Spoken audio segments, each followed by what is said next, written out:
You spent 12 years in school, maybe 4 more in college, hundreds of thousands of dollars, thousands of hours. And in all that time, did anyone ever sit you down and explain how money actually moves? How the people at the top of the financial ladder think differently from everyone else? How the system is designed and where you fit in it? No, they didn't. They taught you algebra. They taught you the water cycle.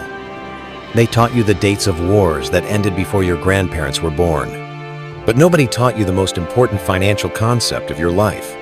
Today, we fix that. Welcome to The Rich Philosophy.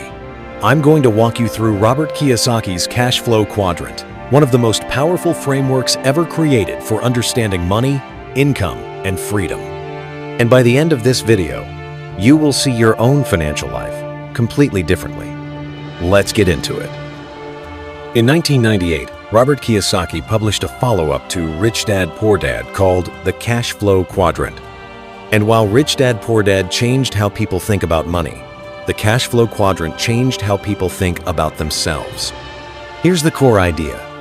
Kiyosaki drew a simple square divided into 4 sections. Each section represents a different way that people generate income. And the side of the quadrant you're on determines not just how much money you make, but how much freedom you have, how much tax you pay, and how financially secure you really are. The 4 quadrants are E. Employee, S. Self-employed, B. Business owner, I. Investor.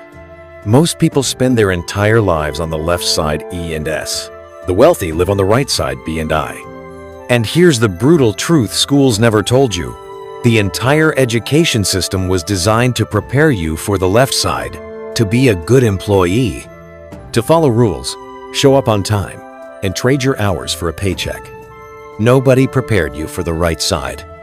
That changes today. The E quadrant is where most people live, and there's nothing wrong with being an employee, but you need to understand what it means. An employee trades time for money. You show up, you work, you get paid. Simple. But here's the problem. When you stop showing up, the money stops too. Your income is completely dependent on your presence. You have no leverage. If you get sick, if you get fired, if the company shuts down, your income disappears overnight. Employees also pay the highest tax rates. In the US, W-2 income, the kind employees earn, is taxed before you even see it. The government takes its cut first. You have very little control over how much you keep. And perhaps most importantly, employees are always building someone else's dream. Every hour you work, you're making your employer richer. Every skill you develop makes their business more valuable. Kiyosaki's rich dad wasn't anti-employee. He understood that most people start here, but he had one clear message. Don't stay here forever. The E quadrant gives you security, but it doesn't give you freedom. When people feel trapped as employees, most of them make one move. They go out on their own. They freelance. They start a small business. They become a consultant, a contractor, a solo entrepreneur. They move from E to S, self-employed. And this feels like freedom. You're your own boss. You set your own hours. Nobody tells you what to do. But here's what Kiyosaki discovered, and what most self-employed people find out the hard way. You don't own a business. You own a job. Think about it. If a doctor opens their own practice, what happens when the doctor goes on vacation? The practice makes no money. If a freelance designer stops taking clients, the income stops. If a consultant gets sick for 3 months, their business collapses. The S quadrant is still trading time for money, just without a boss. And in many ways, it's actually worse than the E quadrant. Because now, you're also responsible for taxes, insurance, marketing, admin, and every other part of running a business. You work more hours, not less. You carry more stress, not less. The S quadrant is not the destination. It's a trap that disguises itself as freedom. Kiyosaki's message: if you're going to leave the E quadrant, don't stop at S. The real transformation is crossing to the right side of the quadrant. This is where things get interesting. The B quadrant business owner looks similar to S from the outside, but the difference is everything.